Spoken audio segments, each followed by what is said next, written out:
Por favor, abran sus Biblias en 2 Corintios capítulo 4. Estaremos enfocados en los versículos 5 al 12. Estoy aquí para animarlos con una simple verdad bíblica. Su ministerio estará marcado por la muerte. ¿Me escucharon? Muy bien, tengan un buen día. Este mensaje no será macabro porque no tiene un pasaje macabro. Es un texto que nos enseña que la muerte no es lo único que marca nuestro ministerio. La muerte es el contexto necesario o el lienzo en donde mejor se puede exponer la vida. Sabe, crecí en el norte del estado de Ohio cosechando flores en un invernadero. Ese era el negocio de la familia. Y nos especializábamos en plantas anuales. Esas son flores que se siembran anualmente. Cada primavera usted la tiene que comprar en un almacén para que así las plante en el suelo. Usted tiene que ver uno de esos invernaderos en medio del invierno. Si alguna vez está en Cleveland, Ohio, en el invierno, aunque dude que lo haga, usted debería ir a los invernaderos. Yo mismo le daría un recorrido, hilera tras hilera, granero tras granero, con los rojos más escarlata, los amarillos más brillantes, púrpuras más profundos, violetas, lilas claros, de todos los colores creciendo como el jardín del Edén en medio del desierto blanco del invierno. Pero aun cuando estas flores anuales son tan hermosas, para un norteño, las flores perennes siempre serán más hermosas. Las flores perennes no son como las anuales a las que se siembran una vez al año. Las perennes las siembra una vez y se quedan plantadas todo el tiempo. Así que en el invierno permanecen debajo de la capa de hielo de la tundra. Y cada año germinan rompiendo esa capa congelada. Todas sus flores perennes, incluidos los tulipanes, son simplemente hermosas. Son asombrosas.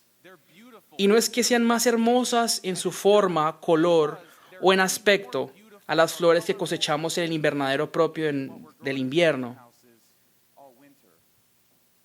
Lo que las hace más hermosas es cómo su vida vibrante es capaz de renacer a través de la muerte congelada. El paisaje rural es un lienzo de muerte que exhibe el brillo de la vida, que germina en todos los lados.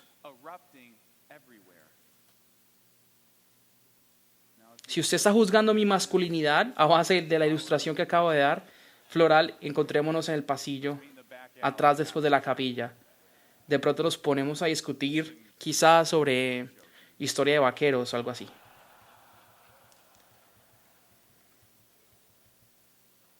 Leamos entonces nuestro texto, 2 Corintios capítulo 4, versículo 5.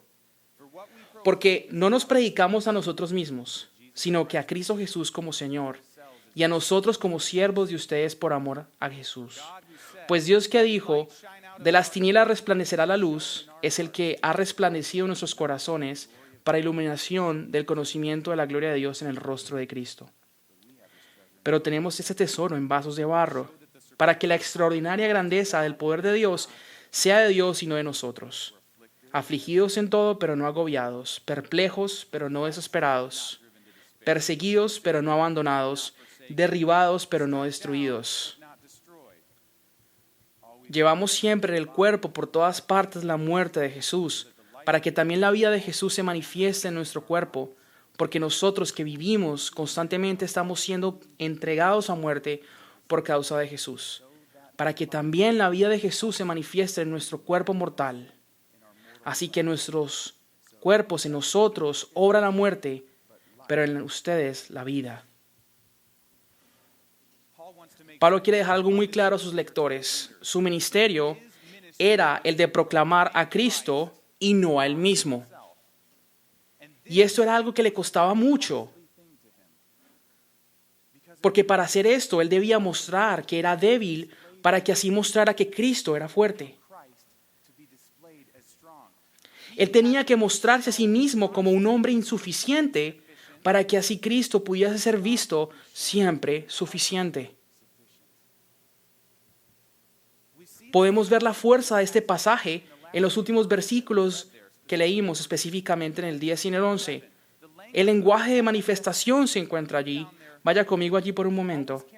Llevamos siempre en el cuerpo todas las partes de la muerte de Jesús para que, cláusula de propósito, también la vida de Jesús se manifieste en nuestro cuerpo. Porque nosotros que vivimos constantemente estamos siendo entregados a muerte por causa de Jesús, para que, también otra cláusula de propósito, la vida de Jesús se manifieste en nuestro cuerpo mortal. Entonces podemos llamar este principio la proclamación a través de la manifestación. La manifestación simplemente significa hacer algo que sea aparente. Hacer que algo parezca que en otras circunstancias no sería aparente. Así que el mismo verbo se utiliza para Jesús cuando Él resucitó y se manifestó a los discípulos con frecuencia cuando se les aparecía. Jesús también utiliza esa terminología en la oración sumo sacerdotal cuando habla con su Padre y dice: he manifestado tu nombre a los hombres que del mundo me diste. Piensa en esto cuidadosamente. Jesús hizo que el Padre fuera aparente a los discípulos a través de su persona y su palabra. La persona de Jesús expuso la presencia del Padre a personas que sin Él nunca serían lo suficiente sensibles para poder verlo. Y de igual manera, así lo hace Pablo manifestando a Jesús, a la que quizás hubiera sido la iglesia invisible de los Corintios. Él estaba representando la presencia de algo que no era inmediatamente aparente. ¿Qué cosa querría Pablo hacer aparente? ¿Qué quería manifestar? Muy bien, dos cosas. Dos puntos principales que podemos sacar de nuestro texto esta mañana. Punto número 1, muerte. Punto número 2, resurrección. ¿Qué tal les parece esto como un bosquejo para un sermón? ¿Bien? Y esos puntos son como hilos que se van cosiendo en el transcurso del pasaje. Y Pablo, de hecho, los cose para formar una cuerda hermosa llena de contraste.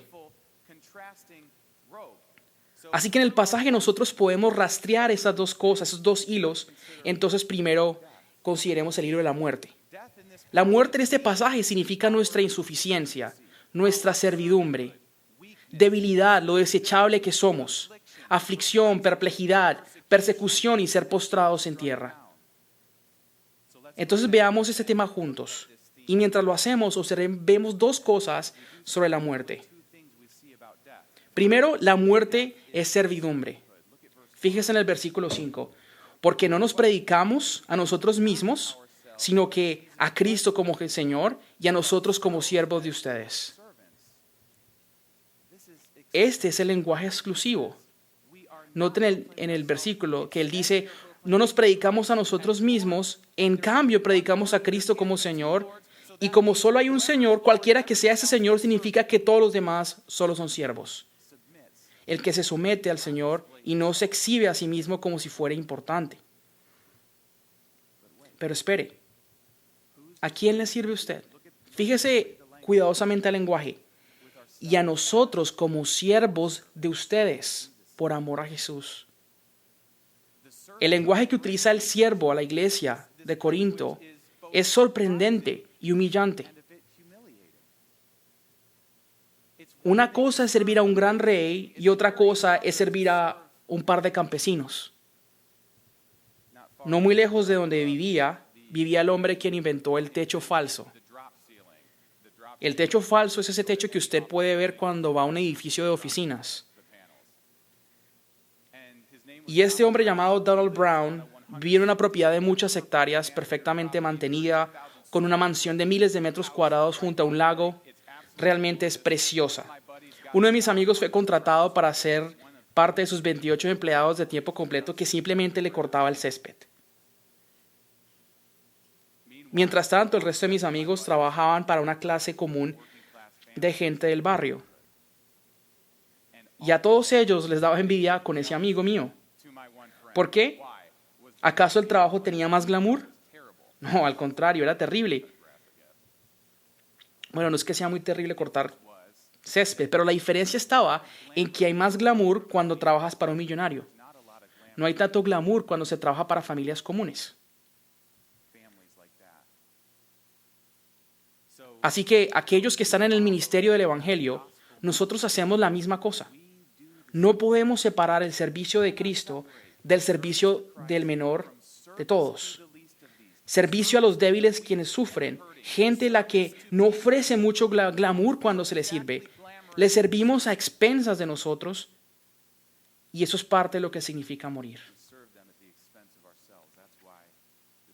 Esto es parte de lo que es morir. Entonces la muerte no solamente significa servidumbre, también significa debilidad y sufrimiento. Mientras transcurrimos en el texto, Pablo explica con una metáfora de vasos de barro. Así que en el versículo 7 él dice que tenemos este tesoro en vasos de barro. Pablo de hecho utiliza esa metáfora de vasos de barro muy frecuentemente. En Romanos capítulo 9, él utiliza esta metáfora de vasos de barro para decir que el alfarero, el que hizo esos vasos de barro, tiene todo el derecho para determinar el uso de cada vaso, sea que sea un uso honorable u ordinario. Entonces allí él ilustra que la elección de Dios es determinante para nuestra salvación. Ese es su punto allí. Ahora bien, en 2 de Timoteo capítulo 2, Pablo también utiliza la misma metáfora con otra razón. Allí, él contrasta los vasos hechos de barro a las que son hechas de plata y oro. Y él dice, unas son hechas para uso honorable, otras para uso ordinario. Si usted quiere ser un vaso honorable en la casa del Señor, límpiese, huye las pasiones juveniles, persiga la justicia, la fe y el amor. Entonces no sea un vaso de barro, más bien sea un vaso de vasija o de plata, dice él. Pero aquí vemos que Pablo utiliza la metáfora con diferentes propósitos. Él aquí contrasta la fragilidad del contenedor con la gloria de lo que contiene adentro. Para eso, utiliza la ilustración. Los vasos de barro son de poco valor intrínseco y por ende son regularmente usados para ejercer tareas ordinarias. El vaso o el barro o arcilla es barata, es frágil, es desechable, es fácil trabajar con él. No se necesita un artesano experto para que la maniobre. Todos ustedes que tienen hijos que alguna vez hayan traído decoraciones hechas de arcilla saben lo que me refiero. Cuando se van a la cama los niños, tiramos lo que traen. El punto es que la fragilidad y la baja de calidad de los vasos de barro hacen que ellos o de ellos un contenedor inapropiado para depositar el tesoro. Alguna cosa olvidada, un asunto evitado. Recientemente leí una historia acerca de un hombre quien fue a limpiar la casa de su abuelo y cuando estaba arriba en el ático encontró una caja aceitada y remendada, a la que decidió investigar antes de tirarla. Y adentro de ella había un par de tarjetas de béisbol atadas con cauchos. Y al desatarlas y echarles un vistazo pensó a reconocer algunos de los nombres como Ty Cobb y Cy Young, Honus Wagner. Así que él decidió llevarlas a la tienda de colección local para que le dieran una opinión y él eventualmente descubre que las cartas hacen parte de una colección de serie de 1910 y la condición de las cartas estaba mejor que cualquier otra colección en existencia. Ese tesoro pequeño de cartas estaba valorado en $3 millones. Y mientras leía el artículo de la historia, no podía esperar para que el autor mencionara algo de la caja donde estaban guardadas. No, el escritor nunca volvió a mencionar la caja. ¿Por qué? Porque la caja no importaba. El tesoro que estaba dentro de la caja es lo que nos emociona. Eso es lo que creemos, eso es lo que tiene la gloria. Y de igual manera, es así con el tesoro del Evangelio en vasos de barro desechables como nosotros. Y vasijas de barro débiles, de acuerdo a Pablo, muestran su debilidad a medida que llevan a cabo ese ministerio. Eso se ejemplificaba en los versículos 8 y 9. Fíjese en el lenguaje: afligidos, perplejos y perseguidos y derribados. La aflicción es ese dolor que no se puede escapar, que nos oprime. A veces es un dolor silencioso, otras veces es un dolor de expresión, pero el concepto es que nos oprime. Perplejos. El estar perplejos es estar completamente perdidos sin saber qué hacer. Los discípulos estaban perplejos cuando Jesús les dijo en la última cena que uno de ellos le iba a traicionar. Y miraron alrededor y dijeron, ¿eres tú? ¿Seré yo? ¿Cómo sabemos? Se dice que estaban perplejos al no saber y al no tener medios para saber. Ser perseguidos es ser acorralados con el propósito de hacernos daño. Tiene la atención del mundo, pero no la clase de atención que quiere. Ser derribado es ser tumbado con fuerza, caerse rostro en tierra. Qué torcido suena todo esto. Y sí que sería torcido si fuera lo único que contiene el pasaje. Pero gloria a Dios, no es así. Entonces vayamos al tema más feliz de las dos que vamos a hablar, y ese es de la resurrección. Y la resurrección en ese pasaje significa el poder de Dios para hablar luz sobre las tinieblas, para poner tesoro sobre los vasos de barro, para rescatar a su pueblo de la aflicción, para resucitarlos con Jesús en los últimos días. Todos esos conceptos están presentes. Así que veremos dos cosas sobre la resurrección también. La primera es que la resurrección viene solamente de Dios. El versículo 6 nos muestra que la razón por la cual Pablo proclama a Cristo como Señor es porque solo Dios tiene la habilidad para decir, sea la luz alumbrando sobre la oscuridad. Por ende, Él solo tiene el poder para alumbrar su luz en nuestros corazones con luz del conocimiento de la gloria de Dios a través del rostro de nuestro Señor Jesucristo. Entonces, fíjense en esto. Pablo está apelando al poder de Dios en la creación como argumento para que Él lo levante en lo alto y también ponga en un lugar bajo. Piensen esto, cuando la tierra estaba sin forma y vacía, la oscuridad opacaba los mares, Dios utilizó palabras, lo mismo que nosotros utilizamos para ordenar café o para dejar un mensaje de voz en un buzón. Él usó palabras para crear luz, para traer en existencia algo que nunca había existido antes. No solamente un concepto de realidad. Ninguna luz había existido hasta este punto. Y con una mera palabra Dios la había creado. Si usted y yo vamos a ojear el firmamento nocturno afuera de nuestra casa y deseáramos que hubiera luz afuera y dijéramos sea la luz, ¿qué pasaría? Absolutamente nada.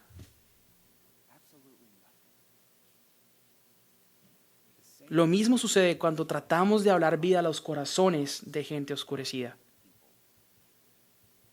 No podemos hablar de eso. Eso no nos corresponde, eso no hace parte de nuestra habilidad. Así de efectiva es nuestra sabiduría, nuestra elocuencia, nuestra propia elaboración de palabras al tratar de alumbrar luz a las almas de las personas. Dios mismo es el único Señor de la luz que alumbra las almas. Ponga atención a qué clase de luz es esta. Vaya al versículo. La luz del conocimiento de la gloria de Dios en el rostro de Cristo Jesús, en otras palabras, lo que le trae luz al alma es el conocimiento personal de la gloria de Dios expresada en Cristo Jesús. En otras palabras, conociendo a Jesús. Esto es lo único que sopla vida en la vida de almas quebrantadas. ¿Creen esto? Honestamente, ¿creen esto? ¿Creen esto para usted mismo? Porque si lo cree, usted estará tras el destello fugaz de lo que Jesús es, en cambio de ir detrás de un mundo de solo chispas de velas. ¿Cree en esto no solamente para usted mismo, sino para los demás? Porque si lo hace, usted no se proclamará a usted mismo, no proclamará su sabiduría, no proclamará lo que usted descubre, usted proclamará a Cristo y solamente a Cristo.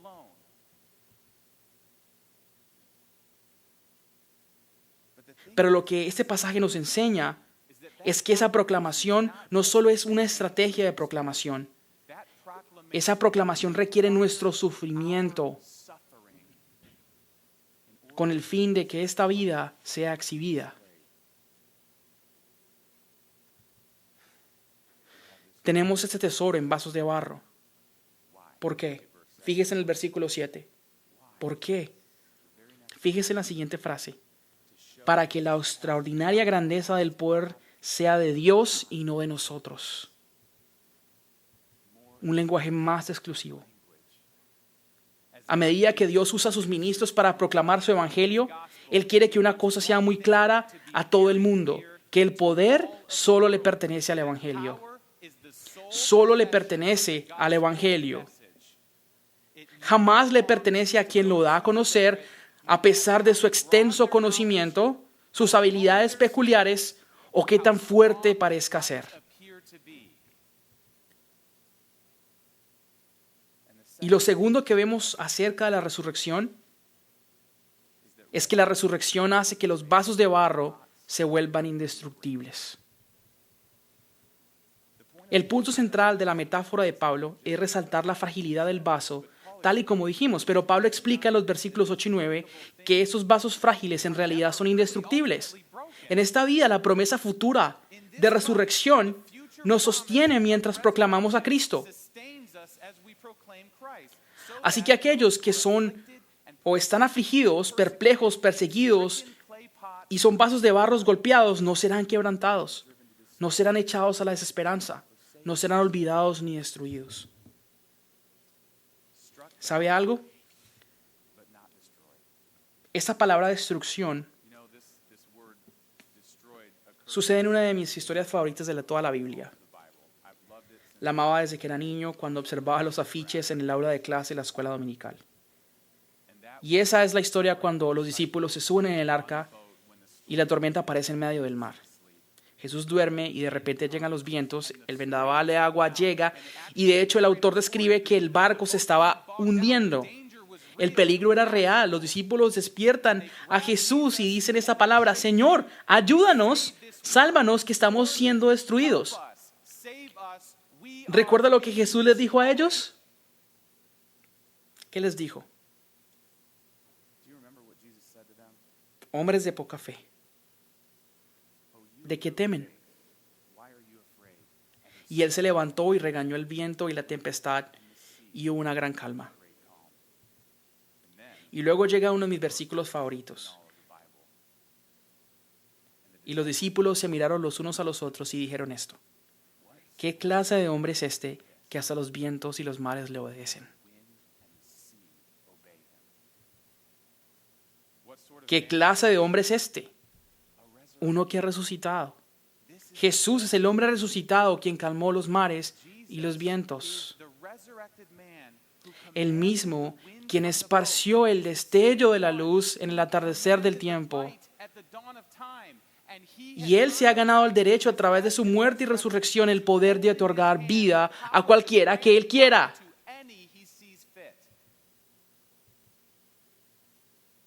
Él es quien abre la oscuridad del corazón humano con la luz del Evangelio.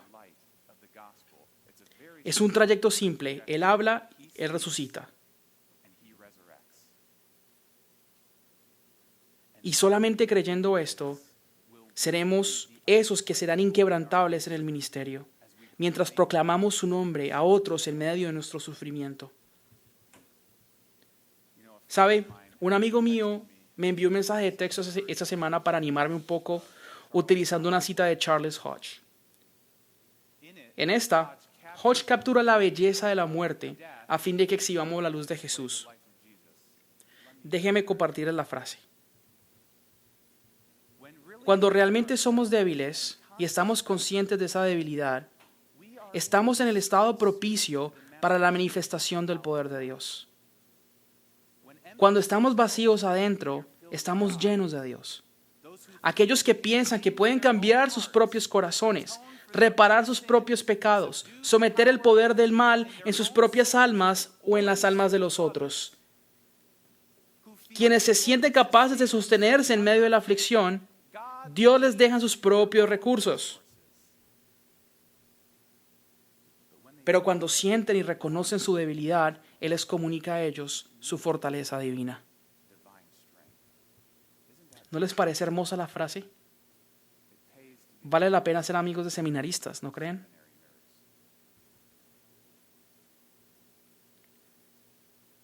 ¿Y acaso no es esto lo que hacemos mientras le aconsejamos a otros la palabra voluntariamente?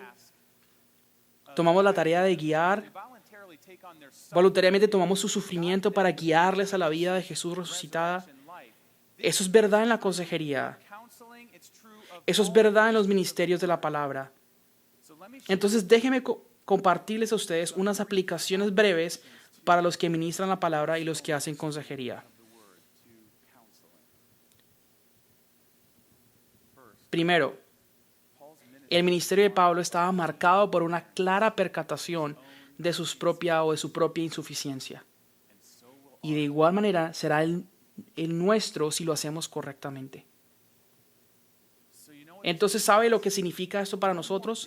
Se acabó el soñar despierto sobre posiciones de poder, fortaleza y legado. Usted está marcado por la debilidad y la muerte. Y allí es precisamente donde Dios más lo usa. Nuestra tendencia es siempre luchar para llegar a tener ese lugar donde podemos estar un poco más confiados en nosotros mismos.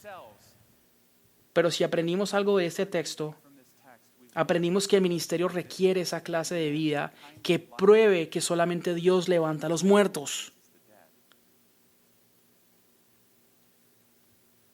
Usted es el siervo de la gente. Gente que está en problemas. Gente que es difícil de entender. Gente quienes no le agradan a usted. O viceversa. Y si usted lidia con la gente al nivel suficiente de profundidad, usted sentirá su debilidad con frecuencia.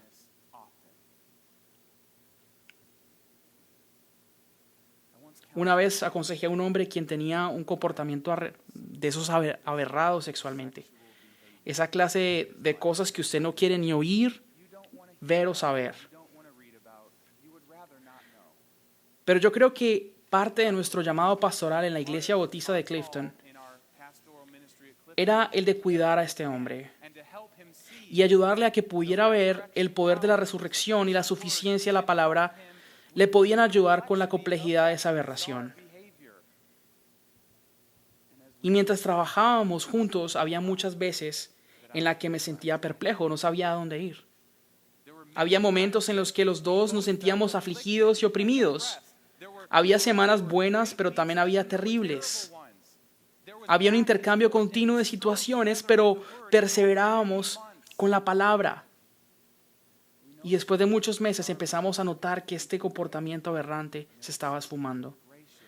Había algo piadoso en él, había algo bueno en la manera que él buscaba la pureza. Y yo dije, Dios, tu trabajo de resurrección realmente es maravilloso. Dame de eso más.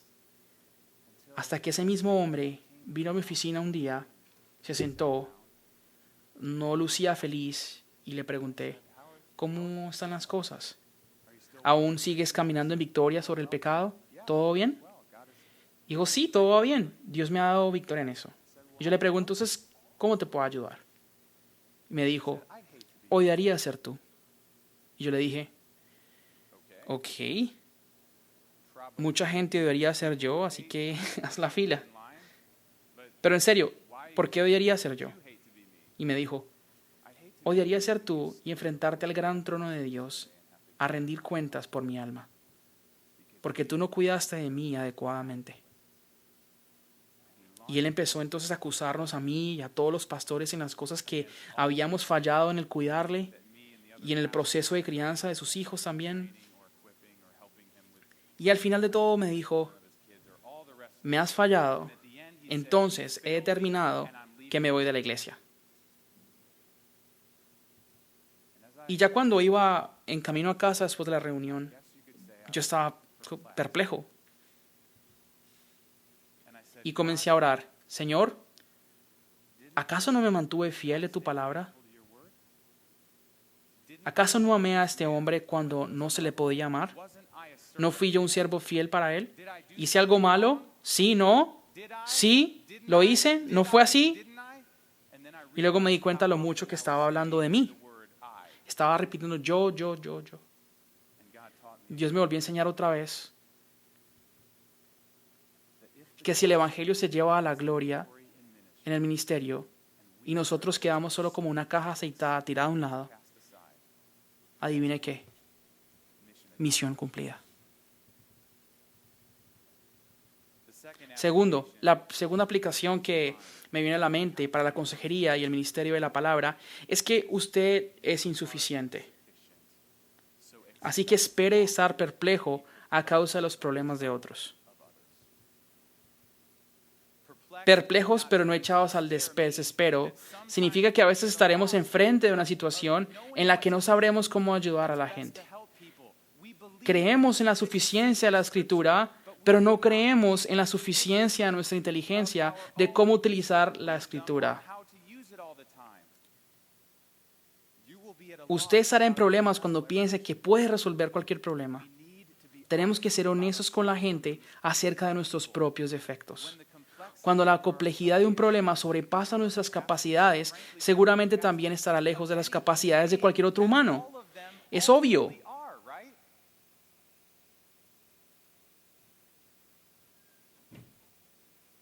Así que la suficiencia de la Escritura significa que Dios, el Dios que habló luz a la oscuridad, tiene todo lo que se necesita en este libro para dar vida a cualquier alma de cualquier persona, en cualquier circunstancia, de cualquier problema. Entonces nuestra promesa a la gente no es que tengamos todas las habilidades para resolver sus problemas, pero sí que la Escritura es más que suficiente para que Jesús hable luz en su oscuridad y para que ellos puedan responder con fe y que agraden a Dios. Aun cuando luchan con problemas complejos. Siempre podrán buscar lo que necesitan en la palabra y así responder en fe y una actitud que le agrade a Dios.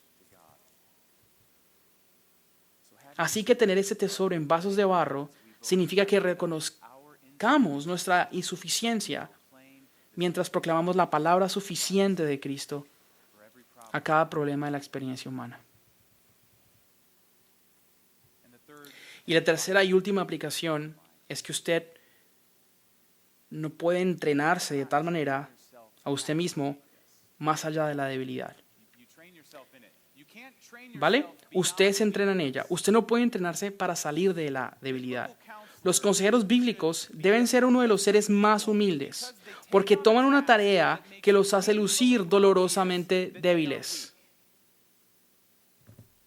A veces queremos evitar la realidad dolorosamente obvia,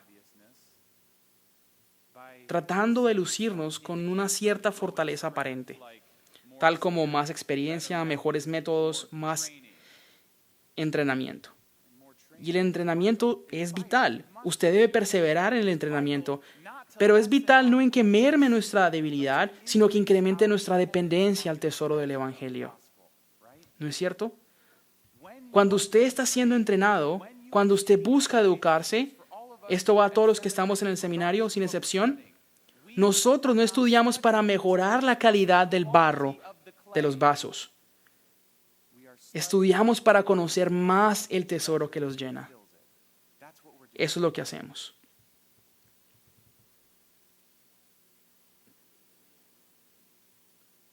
Entonces no utilice su fragilidad para rendirse o para ser perezoso al entrenarse más. Más bien, utilícela como Pablo lo hace, es decir, con la motivación de llenarse usted mismo mucho más del conocimiento de Dios y del rostro del Señor Jesucristo. Entonces, para ya cerrar, nuestra esperanza para esta conferencia Aconseja la Palabra, la cual comienza esta tarde, es que pueda ser utilizada como medio para que usted sea lleno aún más con este tesoro, ya que esta es la única esperanza que tenemos como vasos de barro. Oremos.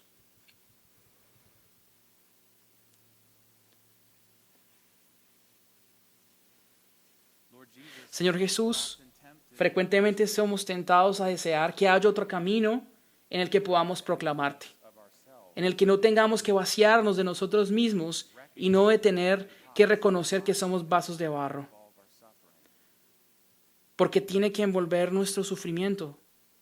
Señor, envuelve nuestro sufrimiento porque envuelve el sufrimiento de nuestro Señor Jesucristo por nosotros. Entonces, Señor, te damos nuestra vida a ti, Salvador, quien de tal manera nos amó, que murió por nosotros y vivió por nosotros. Señor, oro para que pongas un deseo intenso en nosotros para en amor animar a los demás a hacer lo mismo. No que tratemos de ser eficaces, porque solo Jesús afecta la salvación.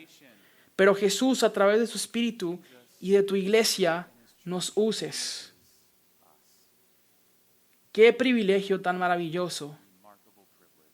Seamos nosotros entonces inmersados en esa gloria. Oramos en tu nombre, Jesús. Amén.